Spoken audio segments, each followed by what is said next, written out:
And actually, when Robbie can be added as a panelist, she'll be kicking us off. If she's ready to go, actually, maybe not drop it on her. She's just joined. Gotcha.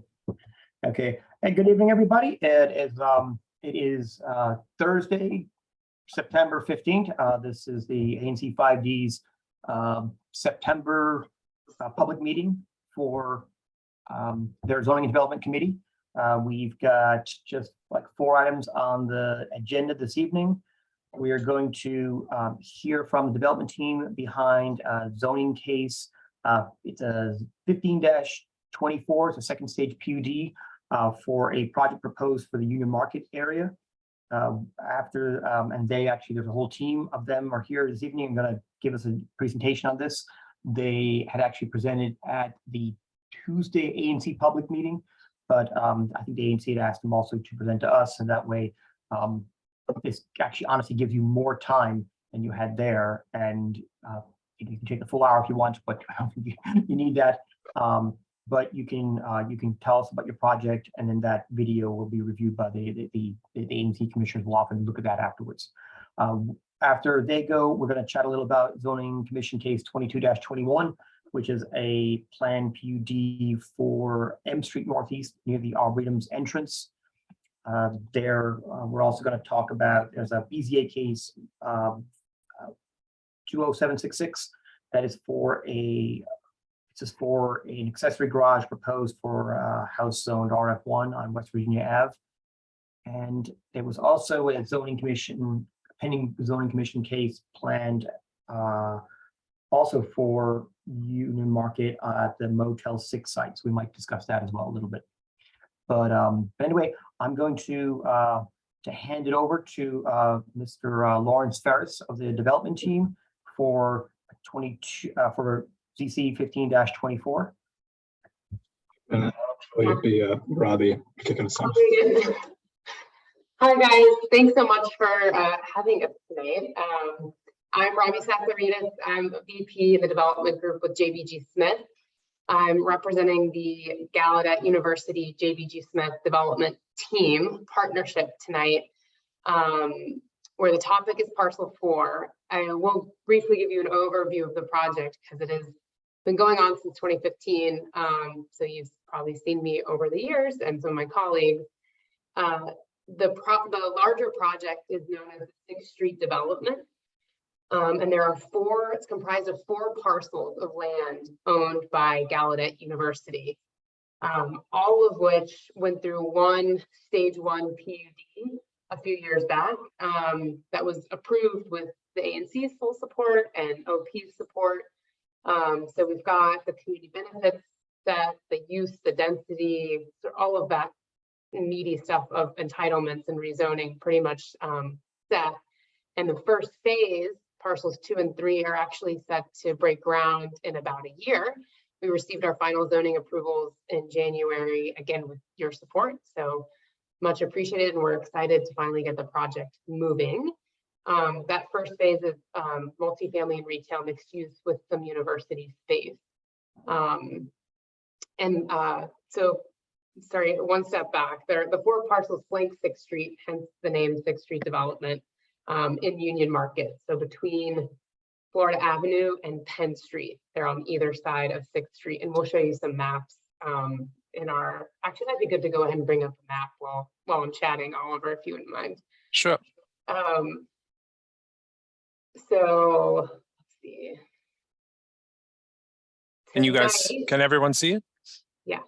Great. So that's the 4 parcels. Then this is from our stage 1 approval. That's parcel 3, yep. So we'll do from the bottom is parcel 1 in purple. That'll be a university building, and the stage 2 is forthcoming on that. Parcels 2 and 3 are that cluster of predominantly yellow there, just to the north, and that is what I was saying. Just received our final stage 2 approval earlier this year, and we hope to break ground next year on that. And what we're here tonight to talk about is parcel 4, which is our second phase of development, multifamily over retail mixed use building. Quick question. Yeah. The parcel 1 that's between 5th and 6th, that is the current Union Market parking lot, isn't it? That's right. Yes. Okay, thank you. I was just trying to Yep. match it up with what's there presently. Yes, no, that's a good call. And we've blocked in where you see like the dotted lines, that's future development above Union Market. They have an approved PUD to put that there. So it is a little disorienting from today's conditions. So that's a And good this, call out. the one just to the north of that, but between there and your building, that's the one that's under construction now. Exactly. Yes. Yep. Okay, thank And you. then there's Brentwood Hamilton Park across the street there. Yeah. So, we're back with our this is a stage 2 PUD for that parcel 4, which is up at the top of the hill on Penn Street. That is, I know you guys are all well aware of the zoning process, but the stage 2 focuses predominantly, almost exclusively on design and anything else that they ask us to resolve from the stage 1. We're not making any modifications to density, height, or any of the flexibility requested. So it is pretty straightforward design focus tonight. And we have our architects and landscape designers here to walk you through that. Please do interrupt with any questions as we go. Okay, so we filed the PUD, the stage 2, we filed in July. And we're waiting to get assigned a set down date, likely end of October, which would maybe set us up for a hearing in December, January. So that's sort of where we are in the process, not too far along. So with that, and we presented to the ANC, I should say, back in June, to mostly positive comments, and then again on Tuesday. So with that, I will turn it over to Nick, my colleague, to talk a little bit more about parcel 4 specifically before we give it over to the architect. Robbie, before Yeah. you jump into design, I did a question. I was looking at the exhibits, exhibit from case record, exhibit 3G1A, and it showed a table. It was like approved first stage PUD, and it said what it was, and then there's another table that says parcel 4 proposed, and it looked like things had changed. Is that what, like, is this purely design changes, or is it those? It looks like there's some things have changed. Like it looks like approved first stage PUD was like an 82% lot occupancy, and now it's like a 90%. That's right. So there are a few things, and it's mostly design related. So the PUD we had flexibility with lot occupancy. That wasn't a strict stick to, but you'll see from this, it's mostly design refinement and trying to, as we got into it, looking at this massing and create very dark and dense units and an experience for the residents. So you'll see we, instead of 2 bars or a square, we now have an eye, but it's still roughly the same amount of density and the same height. So the changes in that, and maybe we can bring that up at the end and talk more to it in detail. We don't have it as part of this, but I think we have it on hand. But really, it's just the result of going from a concept like this to a schematic design and refining what can actually work and what looks and feels best on the site. Okay, all right, thank you. All right, Nick, take it away. Perfect. Thanks, Robbie. So hi, everyone. Nice to see you all this evening. My name is Nick Anderson, and I'm one of the development managers with JVG Smith. So Robbie just walked us through the stage 1 PUD massings up here, and tonight we're focusing on stage 2, it's all design. But before we hand it off to the architects for the design portion, I wanted to briefly remind everyone of the community benefits, so we can move on to the next slide, please.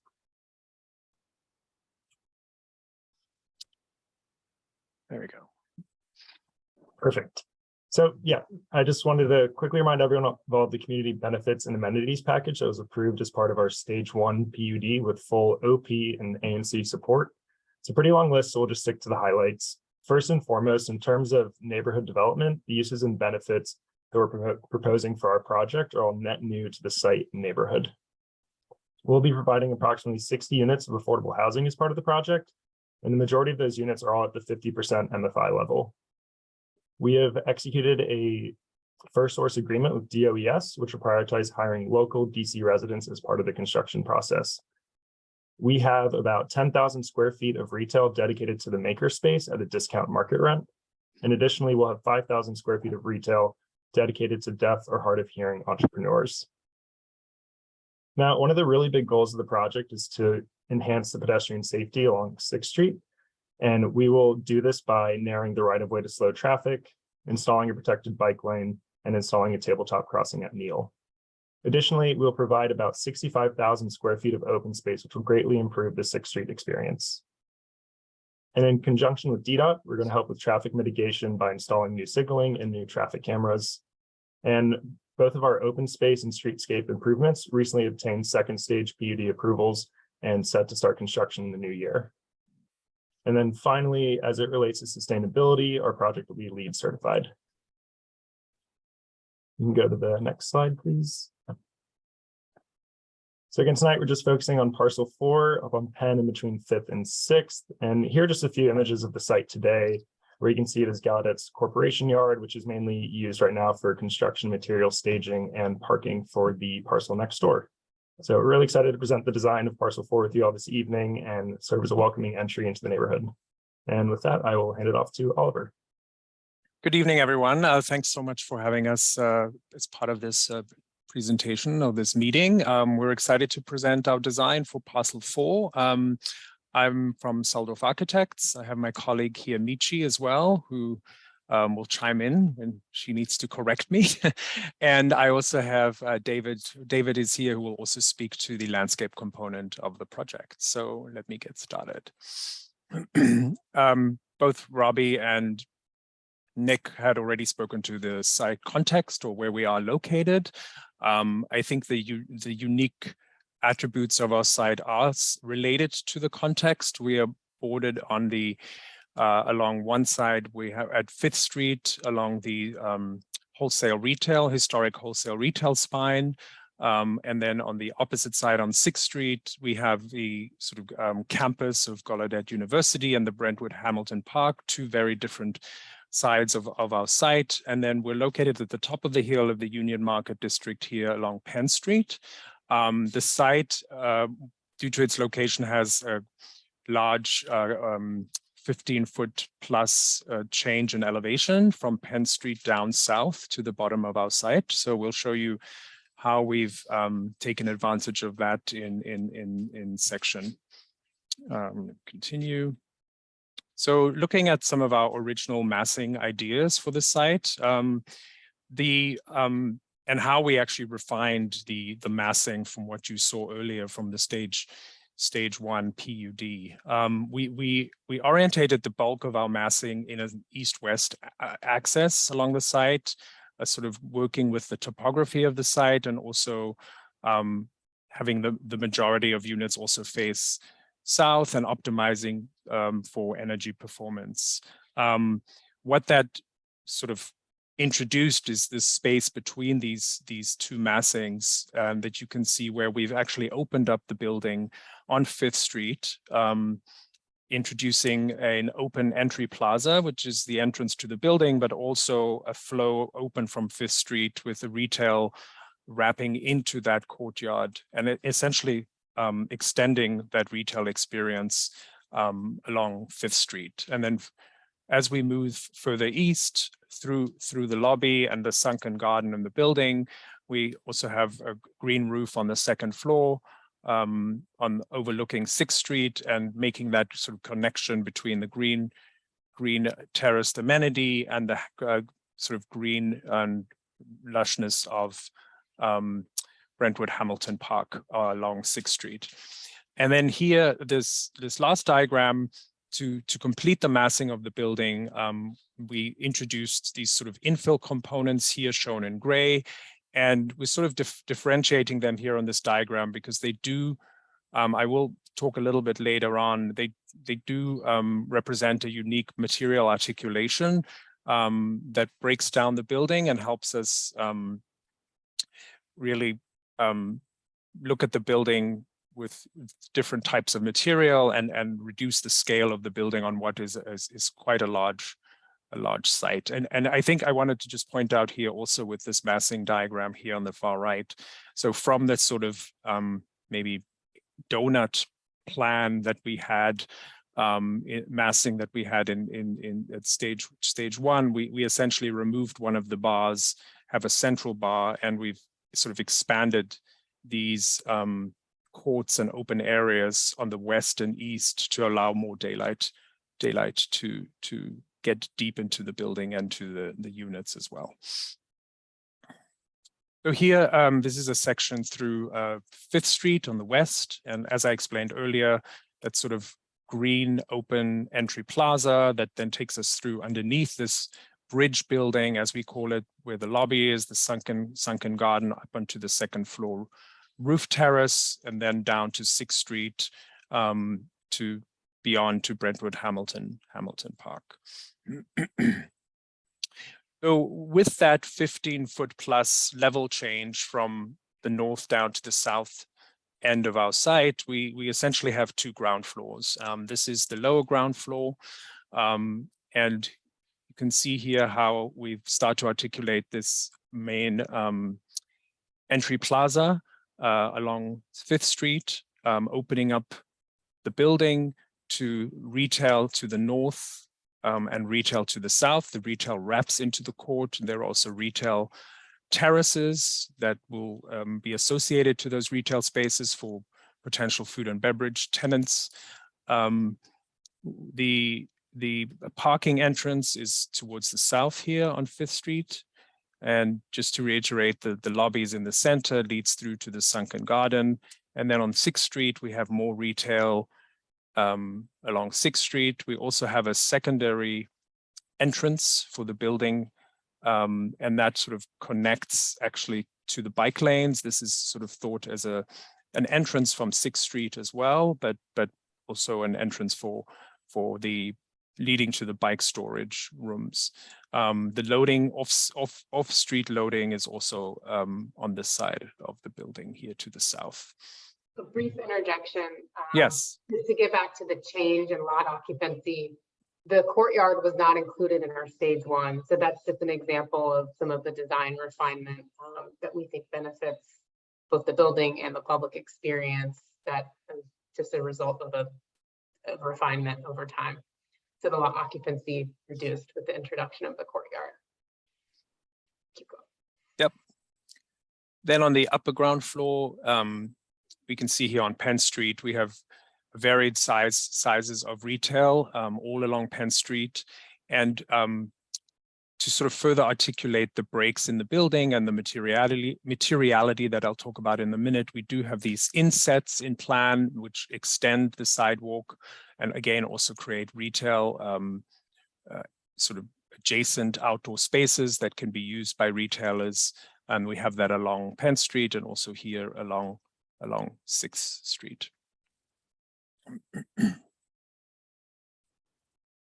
So here we're sort of, I would say, hovering a little bit above across the street from us on 5th Street, looking at the building directly.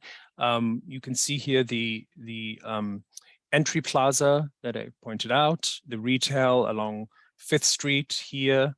We are introducing glazed and steel canopies, much inspired by the canopies across the street that will run along 5th Street and wrap into the entry plaza. You can see here the lobby in the distance. And I think this view essentially really sums up the sort of massing, but also the articulation of materiality of the building to break down the massing. The building is made up of brick buildings with punched windows on essentially the corners of the site, and then connected with these more transparent glass and steel balconied facades. And I want to point out that this is not a sort of curtain glazed, simple, straightforward glass facade. This is a layered facade that will start with very thin steel round columns that hold up the balconies. There will be railings and then a setback for the balconies of about 4 to 5 feet. And then behind that, there'll be windows and doors for each of the apartment units. And you can see that here with this bridge building that sort of bridges over the lobby and the sunken court on the other side. And also on the right-hand side, this infill building that sits over the parking entry here on the right-hand side.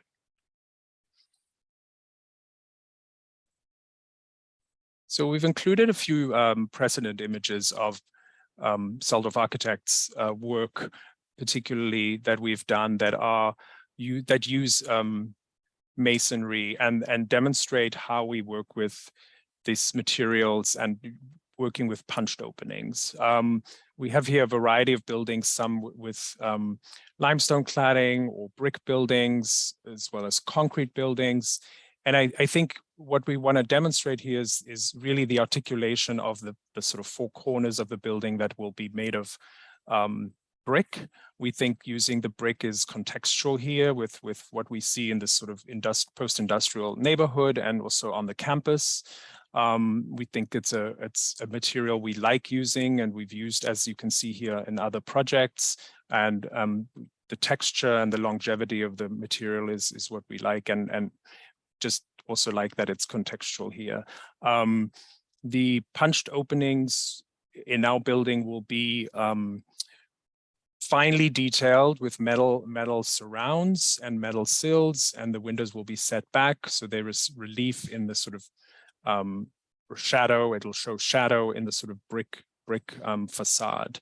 And we're in schematic design now, so we still have some time to develop those details, but we spend a lot of time developing the details around the windows, the way the brick is laid, the selection of the brick, how the brick terminates at the retail level and how it terminates at the top of the building. And I think this building here on the right demonstrates that pretty well here in the Chelsea neighborhood of New York. And here at the top, the same building close up with the windows and the sort of storefront and canopy articulation. I think these buildings have a strong urban identity while still letting the pedestrian experience be, opened up by this at the street level. We've included here this building in the middle. It's a stainless steel building, but it essentially shows our precedent inspiration of how we want to articulate the bridge buildings in the middle and the infill buildings that have this very skinny verticality of the columns, and then the horizontality of the slab and the railings and the setback windows with the balconies in front. Here more buildings, in particular brick buildings in brick that we've used in a sort of contemporary way, and how we've articulated the openings around with the metal trim. We're very interested in using the brick in a unique pattern, and those are things that we're still exploring. We are excited to use a sort of tan colored brick. Maybe stay away from a red brick, but actually do something unique here with this tan colored brick and juxtaposing it with the darker metal window surrounds, window frames, and window sill details that I mentioned earlier. And here a sort of close-up of that balcony facade that we propose for the bridge and infill buildings. We have a few more views here. We're moving around the building. 5th Street is on the right and Penn Street is on the left. So I think this view shows at least 3 of our brick corners anchoring the building at the corners, and then having the balconied apartments in between here, and then the retail below, but also retail along here on all fronts. And then here you can sort of peek into that entry plaza that will extend from 5th Street. Sort of close up of the retail bays and the canopies wrapping into the entry plaza. And then here we're sort of hovering over the Brentwood Hamilton Park, looking back at our site on along 6th Street. You see the sort of opposite end of that bridge building looking here towards us, and the sunken garden set back in here, and the second floor roof garden articulated along here above retail. And then also we have retail bays on the north and the south, and here's the entrance to the loading. There's also a dog park actually along the south here that we've included on the second floor.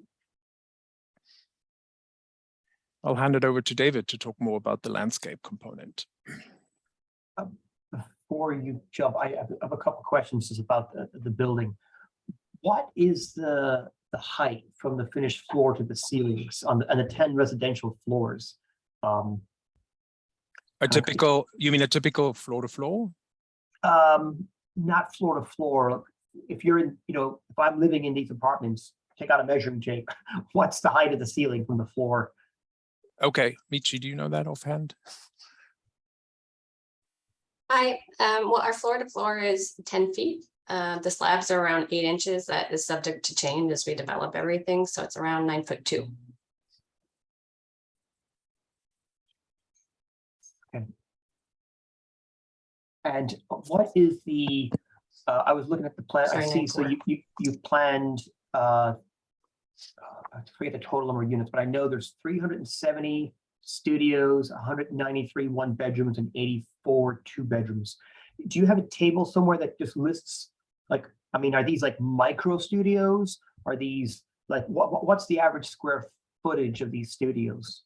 And, Sorry and to what, interrupt really quickly. One of the ASL interpreters needs to be let up as a presenter. perfect, let me. Yeah, do they that. have to go on and off, right? Yes, I'll promote the panelist, and I Okay, thanks will so much. highlight her. Thank you for Yeah, giving me the sorry. heads up on that. Continue. No, I appreciate it.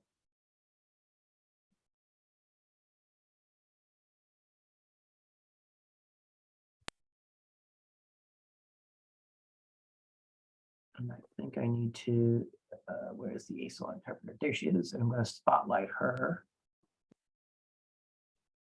Okay, so you're both spotlighted. I have this is Skip Keats. I have a question. Well, Skip, I just want to wait for an answer for the first questions. Do you guys sorry. know the average square footage of the units? Oh, yes, I'm sorry. I thought I was lost track. I thought that had been answered. Okay, Okay. sorry. No worries. Okay, does JBG or Michi, do you have that handy?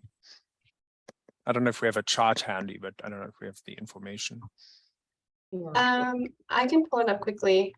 Do you want me to stop sharing, or do you want to just read it I'll out? verbally do it. Thank you. The focus of the current planning is on the exterior of the building, and obviously we've done the unit layouts and targeting kind of the mix that is required for JBG, the developer, and in balance with providing the IC units. So subject to change, I suppose. But right now we are tracking an average unit size of 700 square feet. And we have a mix of everywhere between studios, 1 bedrooms, junior 1 bedrooms, and 3 bedrooms. And 2 bedrooms, right? Yes. Yeah. Thank you. Yeah, because I remember at the start of the presentation, you referred to as a multifamily, and I was like, oh, are there 3 bedrooms in here? And then the plans, I found a table somewhere that listed 2. So are there 3 bedroom units, or is it just 2? Yes, yes. There are 3 bedroom units. There are yes. 3 bedroom There units. are. There was some, I forget where it was. Oh, maybe, you know what? It was just on the IZ. There was an IZ planning slide in exhibit 33G1B. And I thought it was giving me the total number of units in the entire building, but it looks like that was just which of them are IZ. It would be handy, because I know the ANC commissioner is going to ask this, like, what's the total number? If you could have a slide for like the next ANC public meeting where it just quickly summarizes, this is the total number of units in total, and these are the number of studios and 1 bedrooms and 2 bedrooms, just so people can understand how much more development this is, how many more units we're adding to the city. Sure. It's about 650 total. Is that where we are now, Michi? I think we're at 647. 7. But Yeah. we'll get that slide to you for sure. Yeah. Okay, Kevin, may I ask my question now? sure, go ahead, Skip, thanks. I'm just trying to visualize this in my mind, so please bear with me a moment. The way I'm seeing this with the picture of what looked like in Penn Street, basically, you have a long rectangle that's the glass. And then the masonry pieces, there are 4 of them and they attach to it. Is that correct? Yes, I essentially at the corners, we have these 70 or 74 foot wide brick buildings. And I mean, I'm just saying it the reverse, the way you said it. And then these glass terraced apartments fill in between those brick buildings. Okay, so if you took out the masonry ones, it'd be a big glass building. Sure, sure. It'd be Okay. a small glass building, but yeah. Pardon? A much smaller. glass Right. building. No, I'm just trying to visualize it. So basically the center is glass.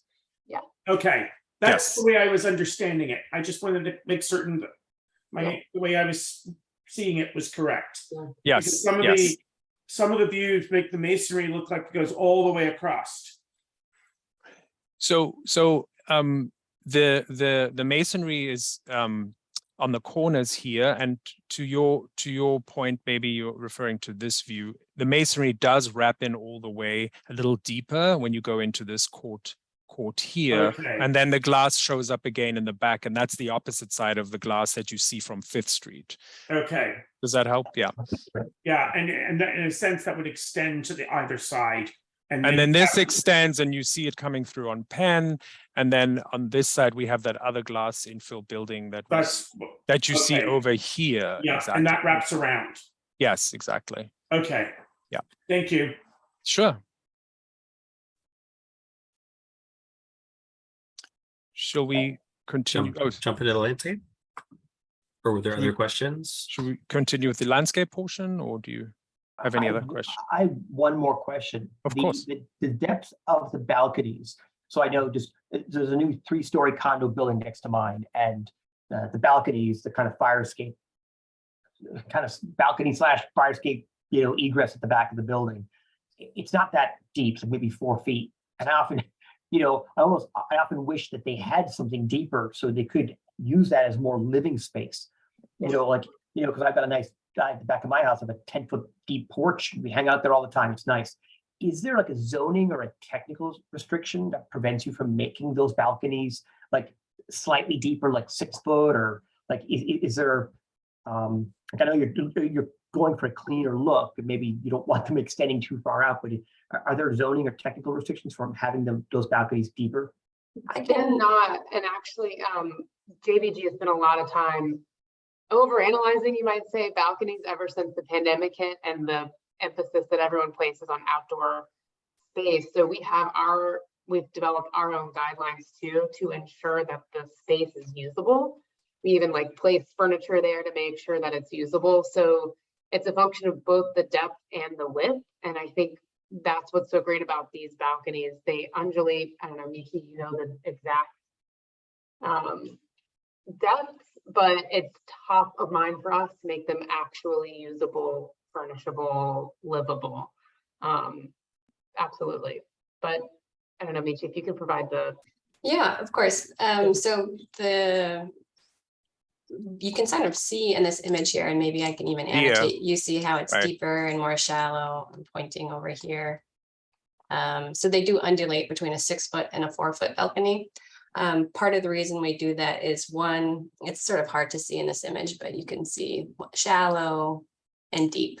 Part of the reason we did that was when looking at the design of the building and thinking about the quality of the space within the building for tenants, and making sure we got enough light into the floor plan, because the deeper if you have a 10-foot patio, it's pretty deep, dark below that.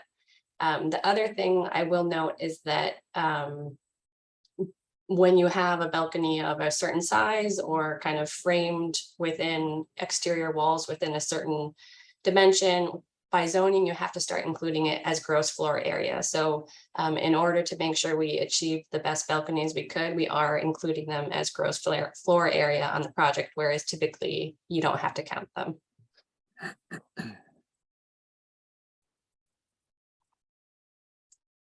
I appreciate the answer. Thank you so much.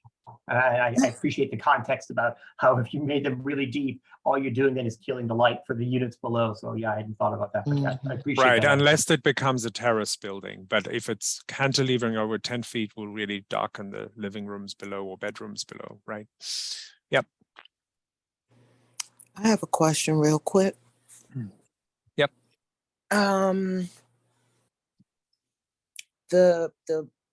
The units with the balconies, so everyone won't have a balcony. It is just those that are set in with the glass. Are those the only units with the balconies? That's correct. Yes. And I know we had a discussion about this before, as far as the size of the units. Are the IZ units and the other unit, I guess market rate, if that's what you want to call them, are they all the same? Is there any difference in the size of those units compared to the regular units? Yeah, so by IZ, they'll have a similar distribution in terms of size and balconies as well. And in addition to balconies, there's quite a few terrace units. You can actually see some here on the second floor terrace and at the penthouse. So I think we're somewhere like, I don't want to misquote, but very high relative to most of our other developments in terms of private outdoor space for tenants. That will be, the IZ units will reflect that same ratio of market rate, both size and outdoor access. Okay. Thanks, Commissioner Rhodes. I will say I was actually happy to see one of the case exhibits. They actually give a map of the entire building, indicating where every single IZ unit is located. So I'll actually applaud them for doing that, because often we're asked just to accept a number without knowing, all right, are you just shoving all the IZ units into the basements? And they're actually showing, and I do appreciate that they're showing that, like on a floor by floor where the IZ units will be located. Now, a question for the development team is that does that then become fixed? Like, after assuming your second stage PUD is approved, can you then afterwards change where those go? Technically, yes, because we have flexibility to move around partitions as design continues. However, the reviewer still will hold us to the what I was saying, having the same ratio as the market rate units in terms of size, mix, outdoor access. The interiors will be indistinguishable between the two types of units. We still have to pass all those check marks to get through the IZ program and be permitted. Gotcha. And just to chime in, even though you can adjust the exact locations of the units during permitting, under an IZ, you can't put them wherever you want. You can't kind of cram them all into one corner. They have to be evenly distributed across the building. And so the zoning reviewer does look at that very closely. And yeah, you can't kind of stick them all in one spot.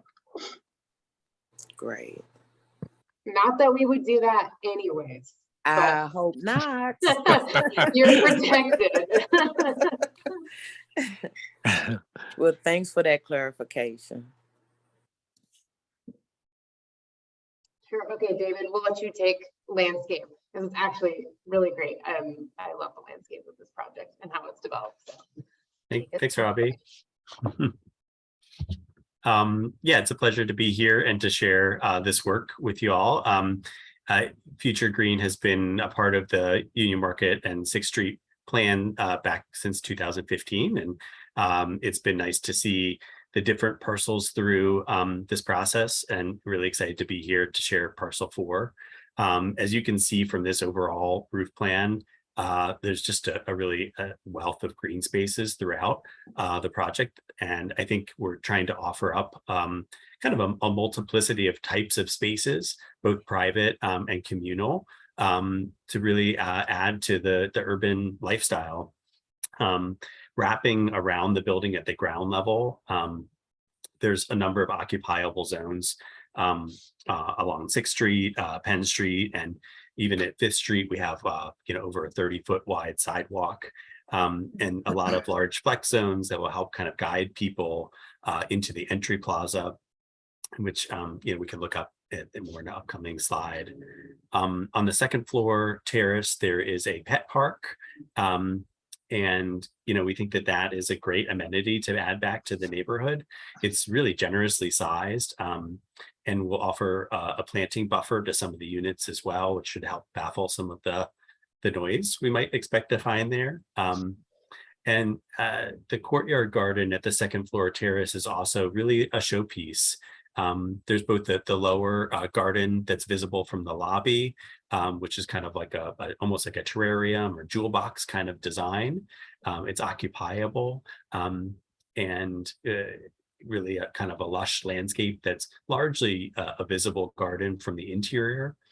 As you get up to the second floor terrace, we've got private terraces abutting all of the edges, and then a large communal amenity terrace with lush garden rooms that are visible from the street below.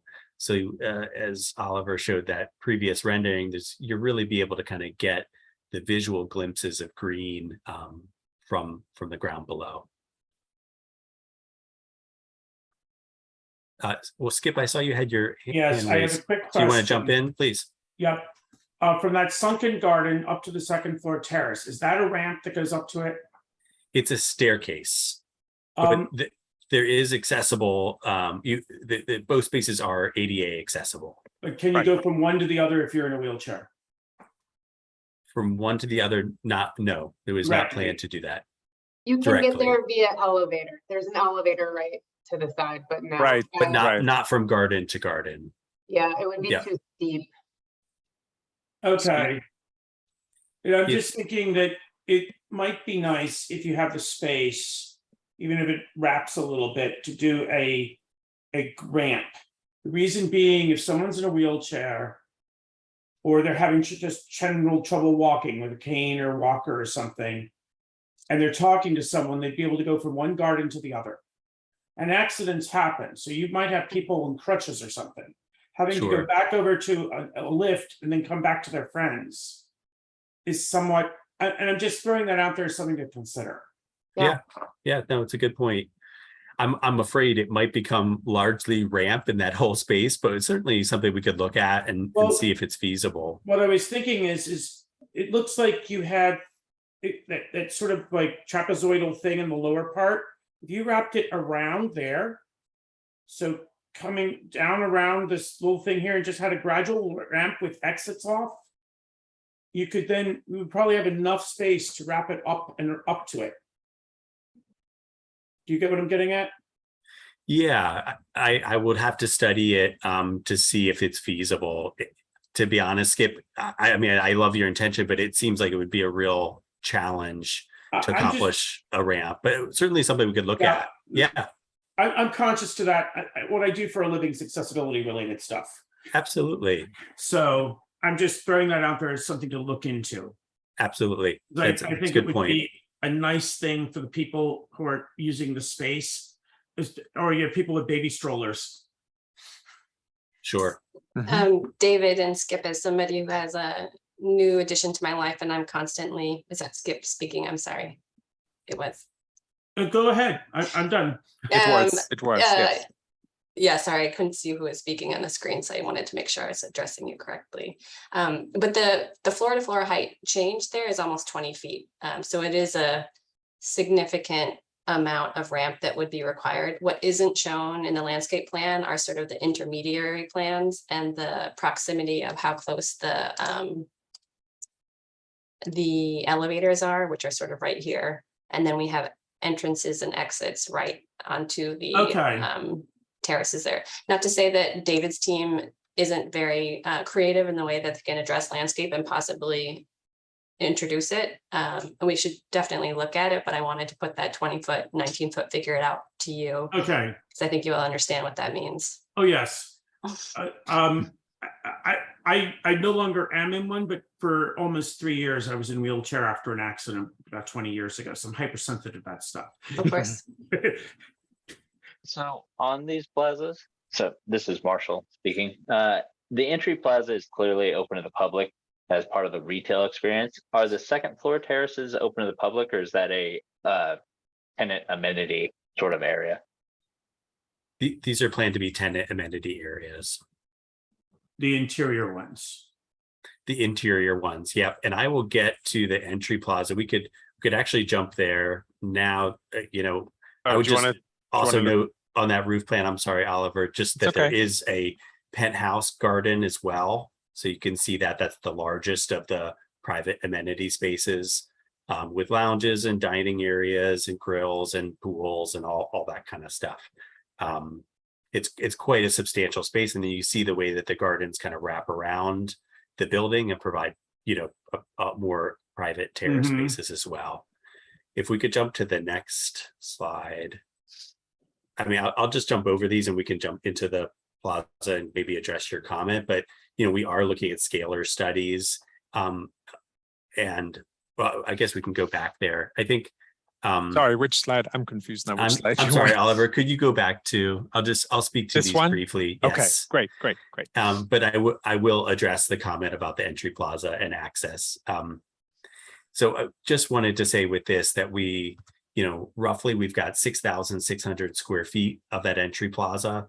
And it's a really nice volume of space. We started to look around at other similarly sized courtyards, really historic spaces, like Paley Park in the lower left-hand corner in Manhattan, classic urban space.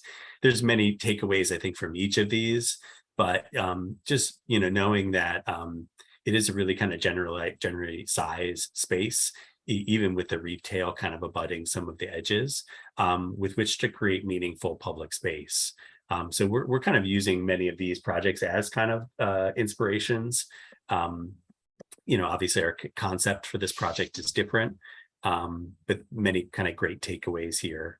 And with the next slide, Oliver, we've been working on this project for over 7 years, and back in 2015 we distilled the Gallaudet Def Design Guidelines into a series of kind of working guidelines for ourselves as we approach the public space. And so these are still very present in our mind as we're considering the public realm. As we jump to the next slide, in the entry plaza, you see, again, that 6,600 square foot plaza space. It is wrapped by retail at the south and the north.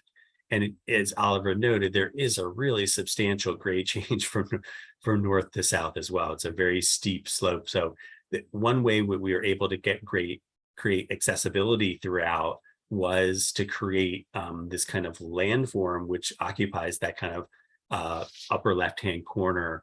And it really becomes a way that you can traverse down more informally, but opens up the larger, a really substantial amount of the plaza to being all accessible and open to the lobby. So we have these really strong interior-exterior relationships, but it provides different moments for people to sit throughout the plaza, different types of bench seating, some closer to the entry, but also some really notched into the streetscape, which we think will again kind of activate the Fifth Street streetscape. It's 31 feet overall, so it's quite substantial and offers up a lot of opportunity to really inhabit it, I think, in fun ways. I think that's largely what we wanted to note there. This is the kind of view from Fifth Street looking in, the retail terrace, a retail kind of bump out on the right. And then you can see on the left are kind of landforms beginning to kind of feather in to what we see is really like a natural stone material that terraces down and creates a kind of distinctive feature. We're anticipating using elements like multi-stem trees to create kind of visual interest. These are obviously 4 seasonal landscapes that will look to weave in like an orchestration of plants throughout the year. And build in evergreen structure. So, it really feels and lush throughout the year. Look forward to your thoughts and feedback. One. Yep. Just making sure I wasn't muted. Couple thoughts. With the landform and the landscaping, which I do appreciate, just a thought to keep in mind, there is a skate park there currently, and you will probably be fighting that, or it doesn't seem like you're embracing it. So just so you know, Good that, to know. Good to know. yep. Yeah, it was a skate goal that was actually moved a year ago. So maybe Okay. maybe the time will help us out there. That's a really good point, though. I totally forgot about that link. And some material selection we could be smart about, you know. Mhm. Mhm. Because my other question is, the site generally is a little remote from the rest of the Union Market. And so I was kind of looking at trying to figure out how you're activating it, making it, because it'll kind of need to be a destination to really get the bang out of the retail. And so thoughts on that, as well as I guess year-round use. Have you thought about winter usage? I mean, it seems like a great summer space, but the massing of the buildings does block the southern sun. So in the winter, it will be a fairly shaded, fairly probably cold area. And thoughts for I think we all learned to love our heating lamps in the past 2 years. So just thoughts on that as well. Yeah, I think that's a good point. I think you know, what's not shown in here is that the two retail terraces are kind of at different levels, you know, and the one on the north is much higher, which I think is kind of cool and quite interesting. And I think the solar aspect that gets is better in the winter as well. So, you know, I think that is something to consider. I agree. I think there needs to be, you know, some activation to kind of draw people up here. But I think a meaningful public space in this neighborhood might be the thing to do it. You know, it's really something that's lacking. People are, I think, pining for a little bit more of that lush green. You know, it's such a concrete heavy neighborhood that I hope that is something that kind of brings them here. And obviously the retail is a driver as well. I think just to add, oh, sorry. Go ahead. No, just to say, go ahead. just real quick, I was going to say, yeah, the right type of retail teamed up with this space could be part of that. Yeah, and I think just to point out, this was something that came up in the meeting the other day. You know, we did a bunch of sun studies, and yes, we looked at the sun, summer, winter, and that's one of the sort of details we're looking at with the canopies and using glass or something translucent. So you do get, you know, even if you're under the canopy, you will still, when the sun does come around, you'll get light through there, and it's not overshaded by the canopies. I think the other thing, since we are at the top of the hill, many of the sites below us have sort of pedestrian thoroughfares to the other side of between 5th and 6th Street. And I think what's nice about this sort of larger 6,000 square foot open space is that it could in its own right become a destination, obviously drawn by the retail, but at being at the top of the hill, I think it gives back to 5th Street and expands the sort of pedestrian experience on 5th Street without necessarily having to go through, which you can do on many of the sites below, or you can cross through Penn Street as well, obviously. I would just add one thing to that, Oliver, is that a reference point for both Saldorf and Future Green is our other project at 14th and R, the Liz, which has got bump outs where parking spaces have previously been, and I think created meaningful public space there as well. So even in those kind of little slivers of 9 or 10 feet, you know, you're able to kind of really pack in things that really activate the street. And I think hopefully make people want to be there. And you will be hearing, it seems like it's sort of solo up the hill today, but there's the property just across the street on Penn is currently delivering. And I think you're hearing later tonight from a developer across the street.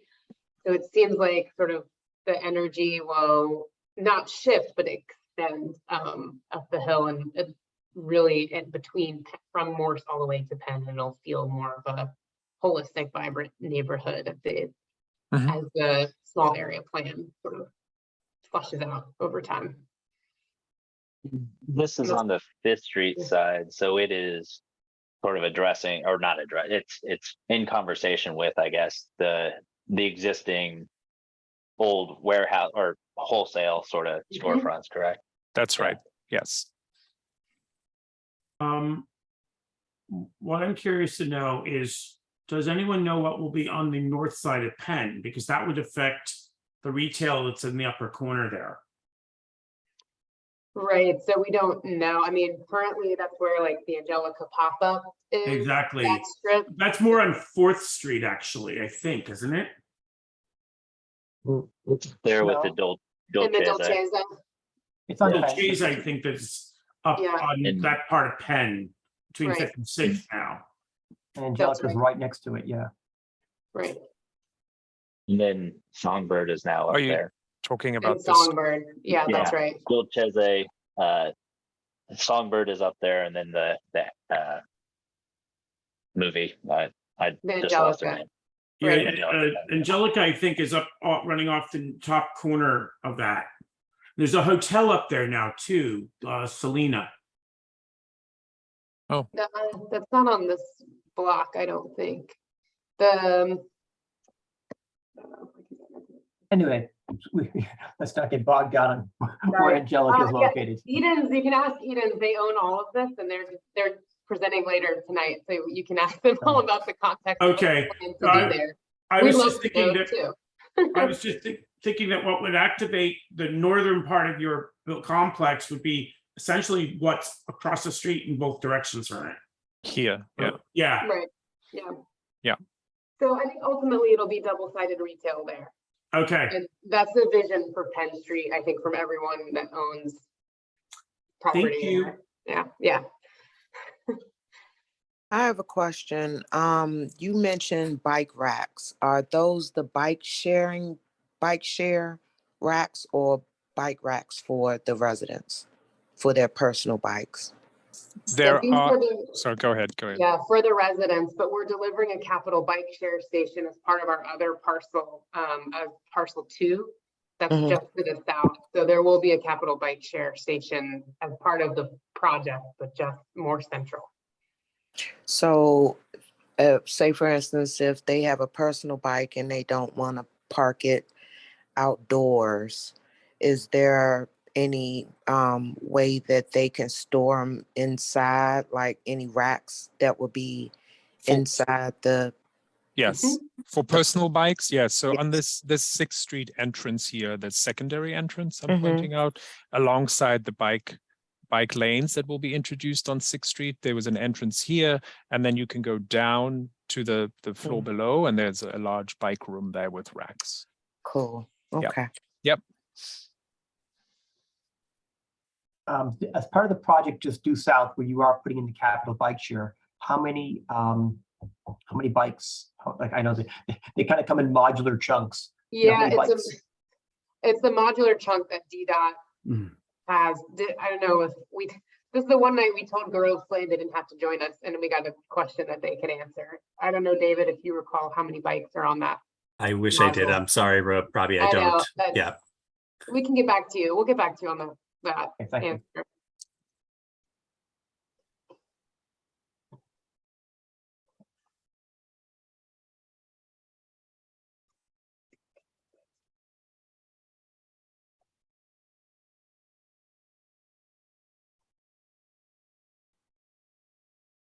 I guess one Yes. thought, Yeah. one question I had was, so, I mean, there's a lot of really tall buildings now in the Union Market area. And they're, but a lot of them do different tricks where they kind of like, they undulate or, I think my one concern about it is when if there was a bird's eye view of a person who is, let's say, standing on Penn looking up, it is a very kind of imposing structure. But I guess I guess that's the design. That's I guess that's the concept of it. But was there anything you guys had considered to make it, I don't know, more complicated? I guess I just worry it's just a To very make it smaller. Yeah, no, I hear. I Yeah. mean, not to make it smaller, but maybe to make it look smaller. Like, I mean, I know on H Street, there's been several Mhm. large buildings where they actually changed they kind of made them look like it wasn't just one large massive building. And I know you've kind of done that already by breaking up the building into like glass sections and concrete sections. I think, sorry, go ahead. We might all want to say the same thing, but we also I was going to say the setback of the glass building being, what is it, 6 feet back, also sets back the penthouse, and it sort of creates a slight cascade there. And I hope I'm saying that right. For me, you guys can probably talk more. You mean at the penthouse where it tiers and sets back? Yes. Yeah, Right. it's The building. the penthouse does that, but the glass portion is also set back, like along Penn, for example. I think Yes. that helps. Not only is it a material change, but it's further set back from the street. That section is. Right. So those set ins in the plan that I pointed out, where you have more retail sidewalk space, there the building sets in, and so we took a lot of effort in trying to break up the massing as much as possible. We looked at, you know, having this building be rotated 90 degrees, but essentially along 5th and 6th Street, what we're left with now are actually very short brick elevations right on the street. They're not very wide elevations. Had we, you know, put the building this way and that way, we'd have sort of made very long elevations. So we intentionally gave 5th and 6th Street these narrow elevations with the open spaces in between that will be very green and lush. And then on Penn Street, we have the longer elevation, but again, it's interrupted by having the setback, not only physical setback first at the street level, but then the further setback of the balconies above, and then the different material articulation, as you pointed out.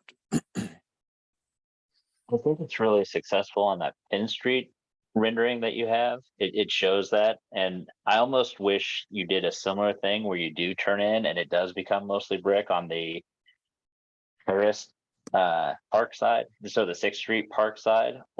There's a nice purity, and it goes real well with the punched windows, the purity of that brick form you're creating, this minimalist design punched windows that on that Penn and 5th Street corner creates a nice square extrusion essentially out of that brick. Right. And you start to do it on the Penn and 6th Street side, but then on the inside, you kind of lose that nice purity. I imagine it'll mess with all your unit layouts and all of that, but the idea of that glass coming down that side would be really nice as well. To finish that square on that corner, because it does do a nice job, certainly on the Penn Street side, of breaking down what is a very large mass of a block long. Could it, person with the slides, go back to those renderings? I think it was. Sure. So we understand, so I can understand, Marcia. Yes, these ones here.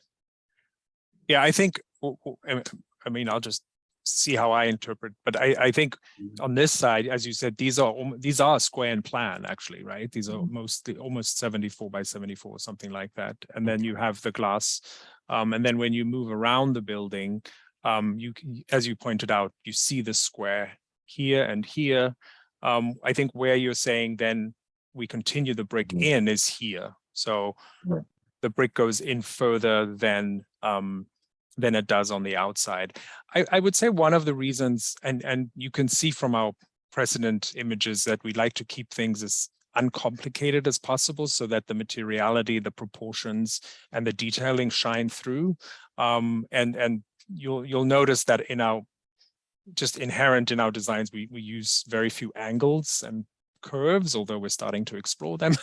But I think here, even with this view, I completely agree that the sort of logic of the corners would imply that the glass comes forward here, right, in the plan. And I think that would, in a way, I think, create a very nice partie, a footprint. But I'm concerned that when you sort of look in, that the building gets a little overcomplicated with the glass wrapping and then coming out towards you. So again, that was sort of a sort of decision that we had made, that we let the brick, in this case, come all the way in, extend beyond that 74-foot dimension that is on the opposite sides, and just hit the glass bridge in a sort of quiet way.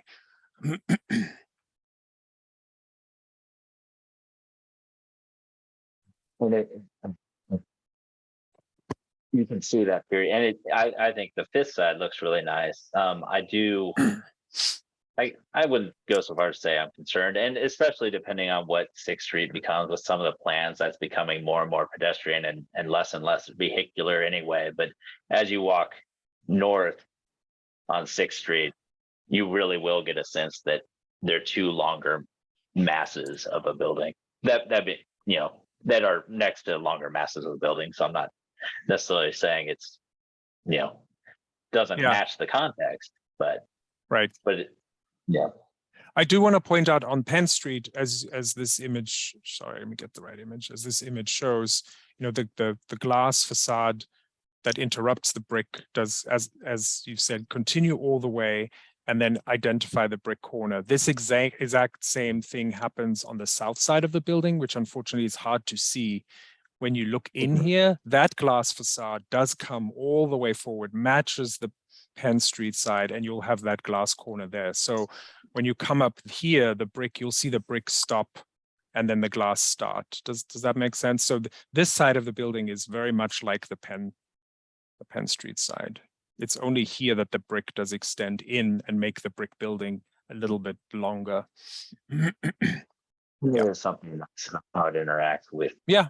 the bridge, if you will, this way. Yep. But Yep. it does look, you just lose the purity of your party, your original. Well, I don't know if it's your original party, but what shows up on the other corners. Yeah. Yeah. Okay.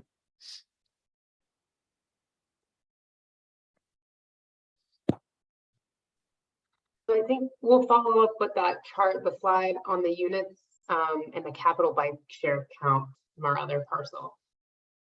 Is there any other further info you'd like as we continue through the process? We'll certainly go back to the larger ANC and keep you guys apprised as we progress through. Yeah, it would be handy to know, you know, for instance, what is, I know you earlier you said the average square footage is 700 square feet. If you could give, you know, create a table for the ANC so they understand, all right, the average square footage of the 3 bedrooms is this, the 2 bedrooms, 1 bedroom is junior one, you know, down to however many different types of units you have, you know, just kind of give, you know, an estimate. What do you think the average square footage, so that people understand what's going in there. That would be helpful. I'm trying to think what other questions we had. And I know Commissioner Moore had mentioned that I know you guys are giving, I think 9% of the total units are IZ. And I know that's. Yeah, so it's a 10% total of units are IZ, but the majority of them are at the 50% MFI level. So that's the most deeply affordable in the program now. So that's 7, bear with me on the percentages here. 7% are offered at 50% MFI, 3% are offered at 80% MFI. So sort of like a combo there to get to a deeper level of affordability. Robbie, Yeah. Robbie, when we met, what was the original amount of IZ units that you had presented? Was it originally 10%?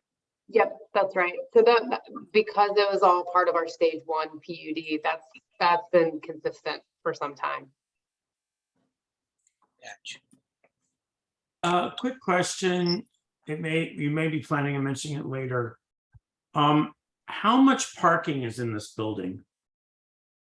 And how is it divided? Is it all for the residents, or is it a mix of resident and public for the people going to, say, the restaurants or something like that? If there are restaurants in there. I'm assuming that you're planning on having at least one based on the outdoor seating. Would love to have a restaurant, at least one, yes. There's 2 floors of parking, and it is divided amongst retail. There will be some public parking as well as private residential parking. The exact breakdown, I do not know off the top of my head. Michi or Nick, does anyone have those numbers? 45 parking spaces, I think.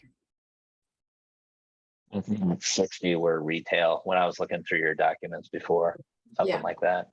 The reason I'm asking is because I live over in another part of the neighborhood, but parking is getting scarcer and scarcer for the residents. Yeah. And certain parts of the ward, or even 5D itself, they're not that close to Metro. Now, granted, Metro is not too far from where this is going in, but for someone who has a mobility issue, 4 blocks away is a long distance. So they're Yeah. most likely to have an automobile. Yeah, That's why I'm asking. yeah, absolutely.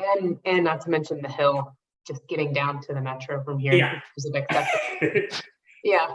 So, and we're very sensitive to parking. Actually, a lot of the other new developments are already on wait lists for parking. And it's unclear whether that's a temporary COVID pop, given the last couple of years or not. So we are, based on what other developers have experienced, hypersensitive to that and making sure our residents have enough parking within the building. I think we also agree as part of our plan not to give our residents on-street parking passes for the ward. So they won't be taking other community members on-street parking. And then I'm just going to throw this out because you said it's 700 square feet average. What I have heard from talking to my friends is a lot of the apartments that used to work really well for people, 600, 700 square feet, they're now working from home all the time. So it's gotten a little small. Yeah. I'm just throwing that out there as feedback I know I've heard from people. And I know you said it's your average. I'm just curious how much is actually bigger and how much is smaller from that. Because if people working from home, Yeah. over time, it's going to lead to larger units. Does it make sense? Yeah, no, I hear you. And that's another thing that we are studying internally. We have a whole task force over the last 2 years sort of look into this. And there's a few things we're doing. One is this very large blue amenity that you see on the ground floor is actually a co-working space. Okay. Yeah, for our residents.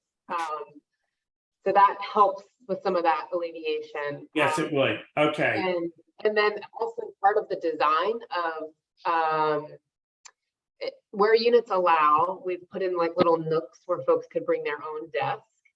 We've also really focused on the design of the island. So you'll notice if you go and tour, a lot of the apartments come with like movable islands.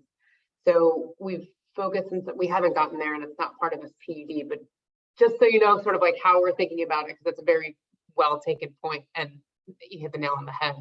But some of the islands we've inserted little spaces. When you say island, I assume you're meaning like a kitchen island. A kitchen island, yes. Gotcha. Sorry. Yeah, a kitchen island is built to accommodate someone pulling up, plugging in, so to have like an outlet and a space, like space for your knees, where you can pull in a chair and sit and work at your kitchen island too, if you don't have room or want to bring your own desk. So there's things like that that we're considering in addition to unit size as well.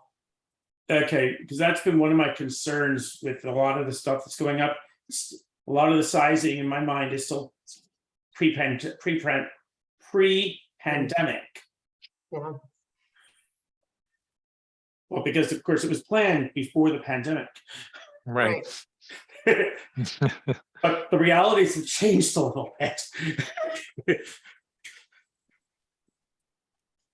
So thank you. I have one more question. Would you have any electric car charging units in the parking area? And are the parking spaces, are they first come, first serve? Would it be some isolated for retail, or no? It's Yes. first come, first serve. We will have electric vehicle stations, and actually the count is in our stage 1 PD. This is another question for growth slate that they will know. And that's also like being baked into DC code now too, to have stations and also have further spaces be EV ready. So as demand increases, we can add stations without a bunch of infrastructure changes. So that answer is yes, and there'll be some for residents and some for retail. Yeah. Okay, that was my next question. Thanks.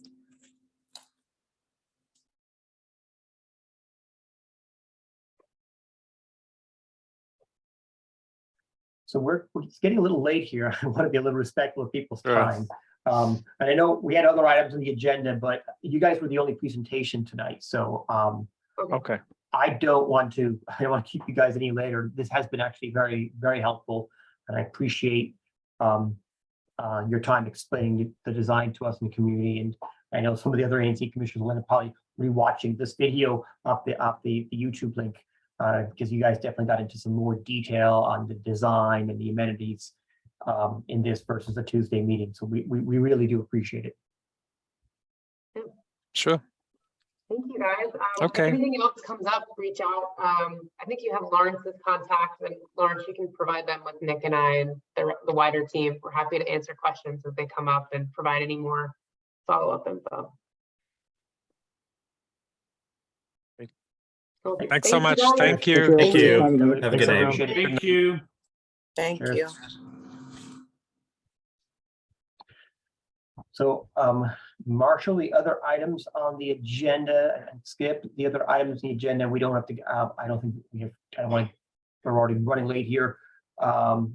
We need to check the, what is it, ZC 22-21, that's the M Street Plan PUD up on Maryland Ave near the Arboretum. They have a Right, hearing that's the elder care place, right? Yes. Or not elder That- care, but the over 55 or whatever. So Yeah. they have a hearing scheduled for December 22nd. So, you know, I guess we need to see how can we help, you know. I know Commissioner Moore submitted a report on that with some concerns.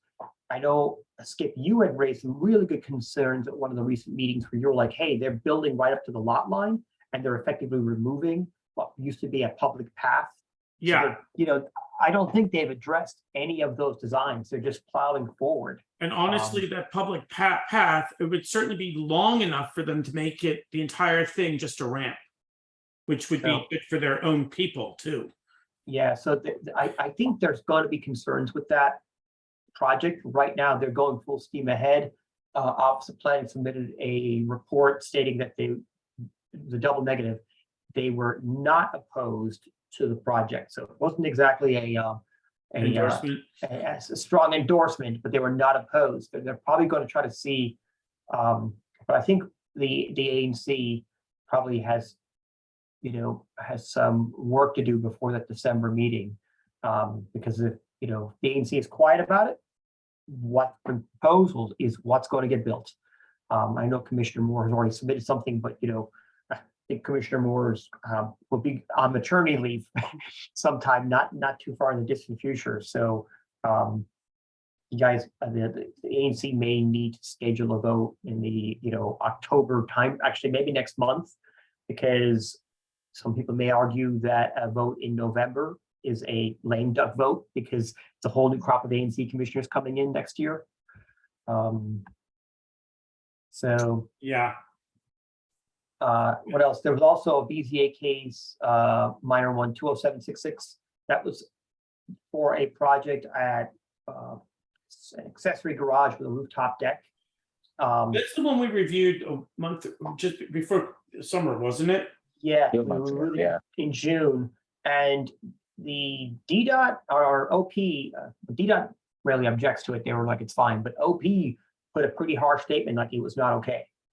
You know, OP they is did what? not- The acronyms I'm not fully accustomed to yet. Office of Planning. Office of Planning, thank you. Yeah, so they submitted a report opposing it. I have reached out to the applicant's representative a few times to see if they wanted to come and speak to the zoning committee or the ANC. And I've just gotten responses, oh, we're still reconsidering our options type answers, is how they responded. So Yeah.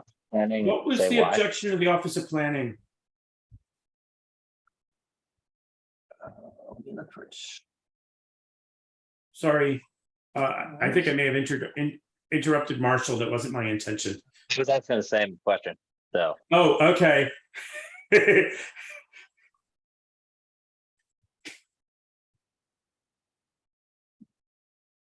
Bring it up here.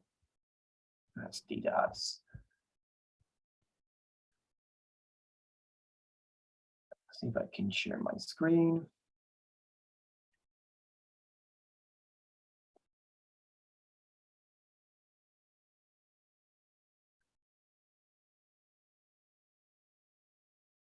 Well, I hope everyone had a nice summer, by the way.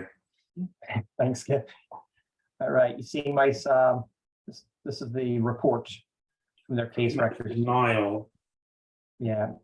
So they have an existing 70% lot occupancy, and they were asking for 74%. And they also recommended denial for pervious surface. I mean, they were basically, if there's not that much of a front, let me share my whole screen if I can do this. Basically, the way I'm reading that, the objection is because too much of the surface is going to be covered. Yes, I mean, and that's actually what they were proposing. They were proposing, see if I can, how can I share my entire screen here? And considering the amount of flooding that's been happening in the city, that's a very valid concern. Yeah, and once they build a garage on the back of the house, there's nothing stopping them from eventually putting another story. I mean, they're basically trying to occupy a huge portion. It's very much out of character, you know, and Yeah. so, yeah. I mean, the way I looked at it was almost the entire lot would be taken up by structures of one form or another, porches and whatnot. Yeah, it was basically row house and then a back Deck, I think it was. which almost immediately attaches to the garage. There wasn't much not covered. Which means I there'd be didn't think no it was a- absorption, there'd be no way for water to get to the ground. I thought it was it a full garage? I thought when we looked at it, it was more open than that, but maybe I I think it was a misremembered two-car or maybe it garage. changed. At least the original plan was essentially a two-car garage. There was a utility remember- pole that was in the way that would have to be removed. Well, maybe I'm thinking of something else. Here are the plans. So Yeah. if I can Oh. find, Yeah, let me see if I I can don't get, think I saw this one. I was thinking of a different one. see if I can find the survey of the whole, that's what I should show is the whole house, the survey plat. Yeah, they're gonna put a deck and then there's your second story that you were just talking about. No, I guess that's the current house, actually. See if I can show the whole survey plat. That's the handy thing right there. Okay. So this is the survey of the proposed. So you've got, you know, there's a lot line, front porch here. This is West Virginia Ave. There's the written house. They have a wooden deck, and then there was a two-car garage right here. So there was going to be a pretty small area. Which looks like it's paved too, I might add. Yeah, I assume they would have pervious pavement. Brick or something, but yes. Yeah. And So- then, Even if that's all pervious paving, it's not even close to what, you know, what Yeah. OP is looking for. No, it's you know, not. and Kevin's right. Just the way they present, the way thing was presented, I could easily see the deck that's above the garage becoming like a guest house or something. With the deck like that eventually. Eventually, yeah. So anyway, they have a BZA hearing that's been postponed till 12/14. So I think the ANC needs to most likely vote on a motion next month.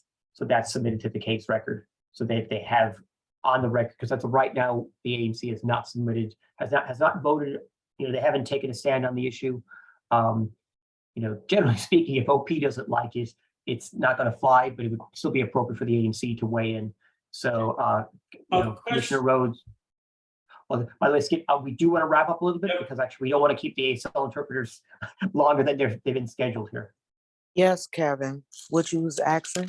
I was going to, Commissioner Rhodes, if you could just coordinate with Commissioner Moore that maybe Yep. put that case on for a voting motion next month, you know, Okay. as is. Maybe they'll withdraw the case entirely before now, but I think it would be just good to, you know. Yeah, yeah. And I'll leave it up to you to decide. You know, I think that the case record is there. Okay. But Skip, I think I don't want to keep people here later than we. All I was going to ask is that particular lot, that area there, how much flooding does it get? I don't know. So, Most of the area is sort of higher. I guess it's at the bottom of the hill in Trinidad because it's on West Virginia, but I don't think. But I think most of that area is still pretty elevated. So I don't know that it floods Okay. much, but the runoff from that is the issue more. Runoff, you Yeah. know, it will continue down the hill and it floods at the bottom. Mm-hmm. Okay. So Skip and Marshall, I really appreciate your support tonight at the meetings. You guys raised some really good questions for developer who came before us. So and I'll try to send my notes, write up my notes to the ANC commissioners. I'll just do a reply all on the earlier emails. So unless you guys have any objections, I'm going to wrap up the meeting for tonight. So anyway, good evening, everybody. Thank you so much for attending the meetings. I hope you find this useful, and I'll see you all next month. Cheers. All right. Bye. Good night. Good night. Bye.